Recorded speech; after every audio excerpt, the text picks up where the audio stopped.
বন্ধুরা, এক জঙ্গলে বাস করত টুনাটুনি ও তার ছোট একটি বাচ্চা ছানা।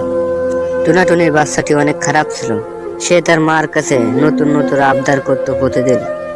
একদিন বলল, মা, আমার একটি ফোন কিনে দাও।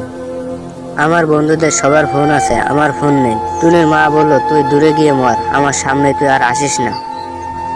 এই কথা বলার পর সেখানে একটি চিল চলে আসলো। টুনি সেই বাচ্চা ছানাকে তুলে নিয়ে চলে গেল সেই চিলটি। টুনাটুনি কোনো পথ খুঁজে না পেয়ে চলে গেল তার বড় পিসির কাছে। বড় পিসিকে সব ঘটনা খুলে বলল। পিসি চলল চিলকে মারতে। এদিকে সেই চিলটি টুনির বাচ্চা ছানাকে অনেক কষ্ট দিচ্ছিল, তার মাথায় ঠোকাচ্ছিল। টুনির বাচ্চা ছানা অনেক কান্না করতে শুরু করে দিল।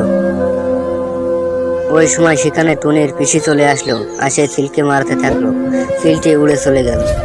বন্ধুরা, আপনি ভালো মনের মানুষ হয়ে থাকলে চ্যানেলটি সাবস্ক্রাইব করুন।